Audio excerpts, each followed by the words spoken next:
Russel Orhii just broke the world record at NAPFs in his 93 kilo debut, adding to his already stacked resume as an 83 lifter. Got me wondering, how rare is it for a powerlifter to break a world record in 2 separate weight classes? Turns out, pretty damn rare. In fact, there's only been 7 other lifters who have done this, with Russ becoming the 8th. There have been 4 men and 4 women. So I thought this is a great time for us to take a look at all powerlifters who have done this, which, I mean, in a sport like powerlifting where the weight classes are so spread out and there's so few of them, there's such a big gap between them, it makes sense that only the best of the best can achieve this. So here are all the powerlifters in history who have set a world record in not just 1 but 2 weight classes. Also, in doing so, Russ set the heaviest 10 times bodyweight total in the IPF, which is another crazy accolade. But the first lifter is Krzysztof Wierzbicki, who first broke the 93 kilo world record all the way back in 2013 with 810 kilos, which was the first recognized IPF world record. Obviously, the sport has come a long way since then, but that was, I think, his second world title. He won the inaugural Worlds in 2012. Also, this list is pretty similar to a previous list I did looking at powerlifting double champs, so powerlifters who have won world titles in 2 weight classes. Makes sense, there's a bit of overlap there, so I'll link that video as well. Now, that record by Wierzbicki stood until Worlds of next year. He upped it to 835, but the world record was broken by Kjell Bakkelund at Worlds that year, who hit 847.5. Now, Krzysztof Wierzbicki still ended up winning Worlds by virtue of a huge final deadlift, where he tied Bakkelund on total and won on bodyweight, but he still lost the world record in the process. But he came back a few years later as a 105 this time at 2017 Euros, where he totaled 890 kilos to take the world record in his second weight class and become the first powerlifter to ever do it. Crazy how far the sport has come in under a decade, given that that is now the world record 2 weight classes below in the 83s. But that world record stood for over 4 years. He upped it to 895.5, and it wasn't until over 4 years later when it was broken by Anatolii Novopismennyi, who may or may not be coming up on this list as well. Second lifter, Joy Nnamani, who won her first world title as a 52 in 2018 with 430.5, setting her first world record. First of many world records and many world titles for Joy Nnamani. She upped that world record by 2 kilos in the next few years, and he stood till December of 2021, so over 3 years, until it was taken by Noemi Alibert. But she moved up to the 57s, and while she still held the 52 kilo record in September of that year at Worlds, she totaled 480.5 to take the world record in her second weight class as a 57. And that world record stood for over a year until it was broken by Jad Jacob with 495.5. Now, Joy Nnamani did get this record back actually at Sheffield, the inaugural Sheffield in 2023. Technically, she was the first 57 to take us into the 500s with 500.5, but that world record only stood for a few minutes until Jad Jacob came out and totaled 503.5. To reclaim the world record and beat Joy at Sheffield. On to number 3, and as I mentioned before, Anatolii Novopismennyi became the second man to do this and the third powerlifter overall. He broke the 93 kilo world record in 2018 with 850. This was to break Kjell Bakkelund's world record that I mentioned earlier from 2014. And Anatolii was also very young when he did this. He was like very much still a junior. I think it was like 21 years old or something crazy. And that stood for almost 3 years until Sascha Stenderbach of Germany broke it with 863 kilos.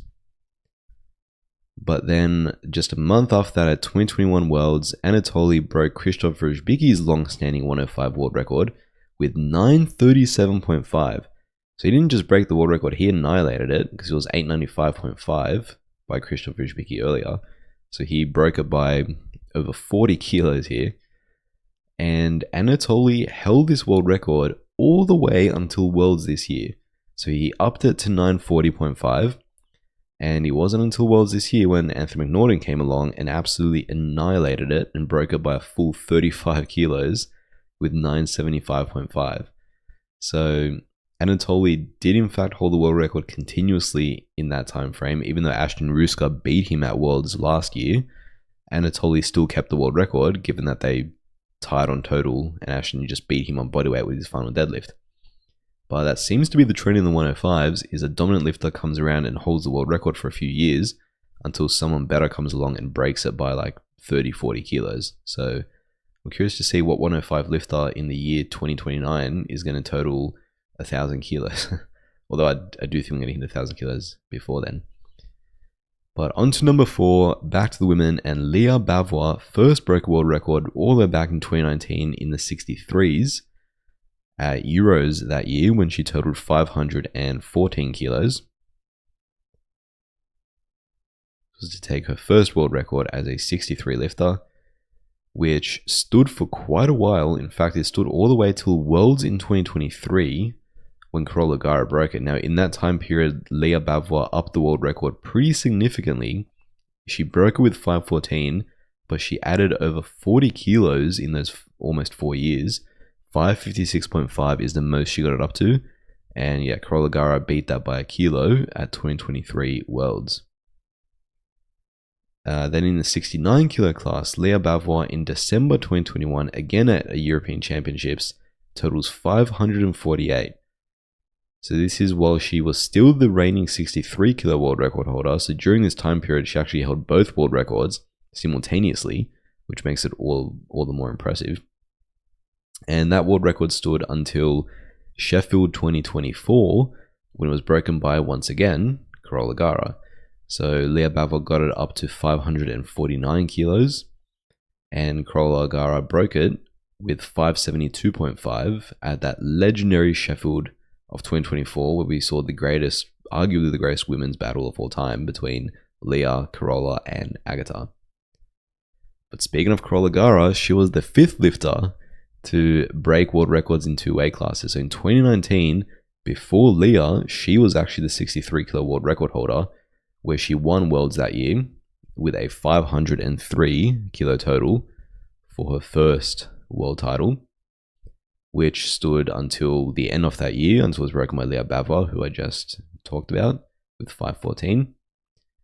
And as I mentioned earlier as well, she got it back when she won Worlds in 2023, totaling that 557.5, which stood for 2 years until it was just broken recently at this year's Worlds by Alba Borgström in her Worlds winning performance when she hit 565 to take that world record. Meg Scanlon obviously had totaled more than this, but it wasn't done internationally, hence didn't count as the IPF world record. And then in the 69 kilo class, as I mentioned earlier, at Sheffield 2024, Carola Garra on her opening deadlift secured a 572.5 kilo total, which took the world record at the time. Now, she only held this world record for a few minutes until Agata Sitko came along and obviously did her legendary performance and stole the show, totaling 600 kilos there. But that is why 572.5 is Carola Garra's world record here. Even though she totaled more than this, her second and third deadlifts were no longer world records because she was behind Agata at that point. Yeah, like I mentioned, Agata did in fact come out on top on that Sheffield, and she won it with a 600 kilo total. That was the crazy year between Lya, Carola, and Agata when they all converged in the 69 kilo class, and they all smashed the world record by like 6-7% or something ridiculous. And that takes us on to our next lifter, which is in fact Agata Sitko. That's why the rivalry between these 3 women are so legendary, because they're all just absolute, very high on the GOAT list, which, by the way, is coming soon. I am working on the women's GOAT list video. But yes, Agata Sitko set her first world record at Worlds 2022 in the 76 kilo weight class, where she hit a 585 kilo total. Now, she didn't win, so she set the world record, but it wasn't enough for her to win Worlds that year, because this was the year where Jess Bittner came out and pulled, at the time, the heaviest female deadlift ever to tie Agata on total and beat her on bodyweight. So Agata walked away with the world record, but not with the world championship that year. And her world record stood until the end of that year, when it was first broken by Karolina Tongatea at the end of 2022, who totaled 600. So that was when Karolina became the first 76 lifter to take us into the 600s. And then it wasn't until just over a year after that where Agata did it in the weight class below, which was crazy. Now, Agata did come back to Worlds in 2024 as a 76 kilo lifter, and she did in fact take the world title that time around, and in fact took the world record again. So she totaled 613 kilos, taking the world record and walking away with the world title at that time for a first open Worlds win. And that stood as his 76 kilo world record until Sheffield this year, when Karolina took it back once again, totaling 616 kilos and taking second place at Sheffield behind, of course, Agata again in a different weight class. But Agata's most legendary performances have come as a 69 kilo lifter. So Sheffield 2024 was her first performance there in that weight class when she did that cut down, and she became the first 69 to take us into the 600s, doing it in a head-to-head clash against Lya and Carola, the two other best lifters in that weight class in history, making it one of the craziest performances ever. 600 kilos in her Sheffield winning performance at 2024. And since then, she has held that world record continuously. In fact, she upped it to 628 kilos, which she did at Sheffield this year to win her second straight Sheffield in the same weight class, which is crazy impressive, given that that means she broke her own world record by more than anyone else broke any other world record.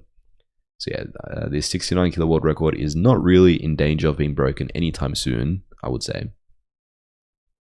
And lifter number 7, Kjell Bakkelund. Says, we all know Kjell Bakkelund first broke the world record in the 74s. This was done at Worlds in 2017. All the way back then, 757 kilos. He won Worlds that year, defeating Taylor Atwood, taking the world record in the process. And that world record stood for a year until Taylor came back and broke it in 2018. Taylor came back and won Worlds that year with a 758 kilo total, taking the world record. And then Kjell, obviously they had the rubber match between Taylor in 2019 where Taylor beat him. And he took a bit of a hiatus from raw powerlifting. He came back though in 2023 with a vengeance and started his legendary comeback. One of the greatest comebacks in powerlifting. I actually will say it is the greatest comeback in powerlifting when you look at all he had to go through, and the fact that he was told he would never walk again, let alone lift again and lift at a high level. But nevertheless, he comes back at the end of 2023 and takes the IPF world record with 800 kilos, becoming the first 74 lifter to officially put us into the 800s when it comes to IPF world records. Yes, there had been, obviously Taylor had done it on the national level at USAPL with his legendary 838.5 a few years prior. There were some other lifters, well, really just Perk, who totaled 800 as well. But Kjell was the first one to do it internationally on the IPF stage, and he upped that world record to 815 kilos. So that was the most Kjell hit as a 74, but then of course that was broken by Austin Perkins when he finally made his way over to the IPF at Worlds in 2024, where he totaled 836 kilos.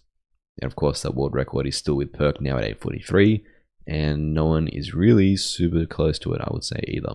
That was Kjell's illustrious 74 kilo career, but at the start of this year at Sheffield is when he dropped down to the 66s, and boy did he live up to the expectations and the hype that was put around him.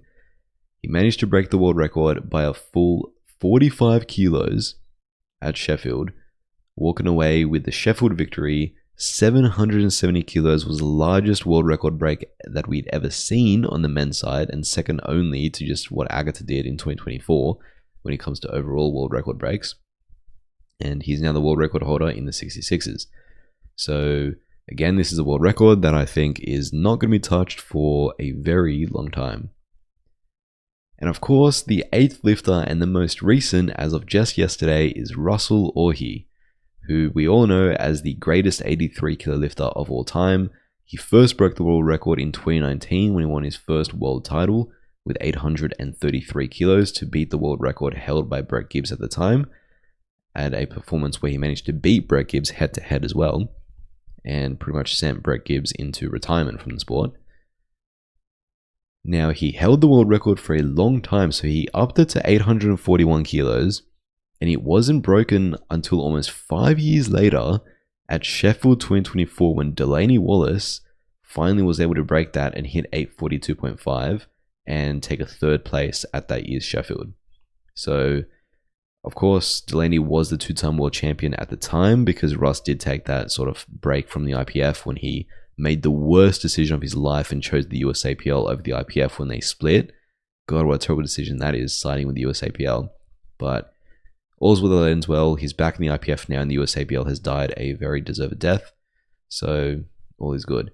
But Delaney Wallace did in fact break the world record at Sheffield that year.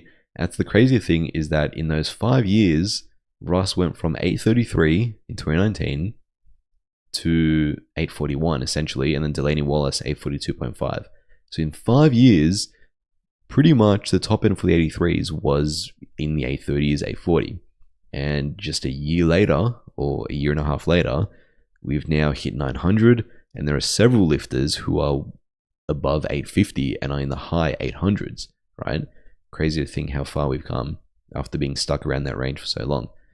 But Russ did in fact reclaim his world record when he made his return to the IPF stage in 2024. He totaled 843.5 that year, reclaiming his world record, albeit only briefly, only for about a minute, until Durrans Kangamu came out and pulled his legendary deadlift in one of the greatest powerlifting battles ever, the greatest powerlifting upset ever, totaling 845 to beat Russ in one of the most insane moments I've ever witnessed watching any live sport in my life. So yeah, the fact that Russ reclaimed his world record coming back was kind of overshadowed by the fact that Durrans Kangamu pulled off the craziest thing we'd ever seen. But yeah, 845 is what he stood as after that. But then Russ came back and for a third time reclaimed the 83 kilo IPF world record. I know that this video is supposed to be about his 93 kilo performance, which I'll get to in a second, don't worry, but it's pretty damn crazy that Russ managed to take the 83 kilo world record, held it for like half a decade, and then reclaim it not just once, but twice. So he's actually held the world record for 3 separate stints, albeit one of the stints was only about a minute long, but still it counts, right? So yeah, Sheffield this year, Russ totaled 870.5 in what should have been 883. I stand by the fact that last deadlift should have been given to him and it was robbery. If he had got 883, he would have podiumed and finished in second or third place, I forget which now, but it was robbed off a Sheffield podium.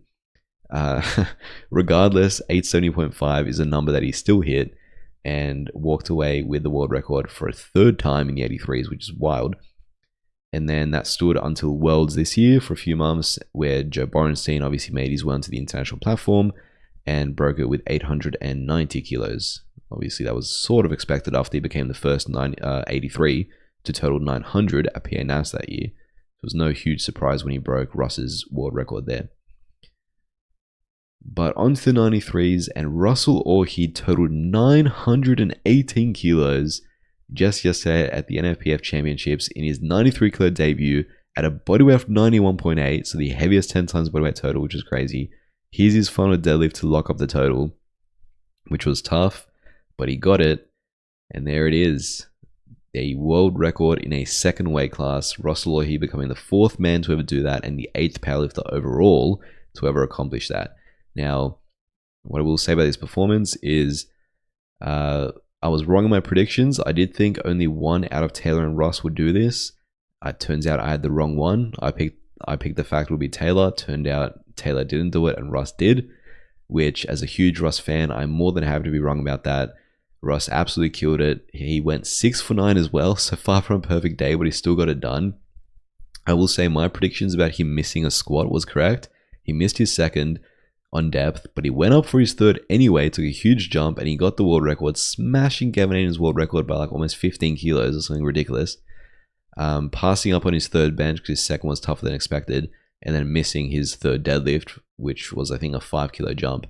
So yeah, my predictions weren't all wrong, but yeah, I'm happy that Russ took the world record. And I mean, he already totaled 10 times bodyweight, but 930 kilos is always going to be a huge milestone, given that that's 10 times bodyweight if you know you're a fully filled out 93, which I anticipate Russ will be come Sheffield.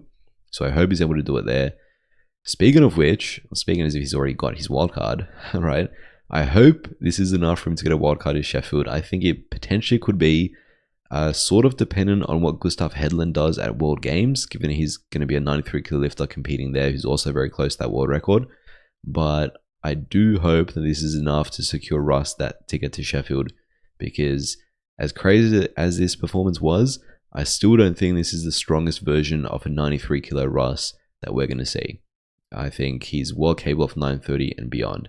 So yeah, let me know what you think Russ can potentially do at Sheffield if he gets a wild card, or if you think he deserves a wild card.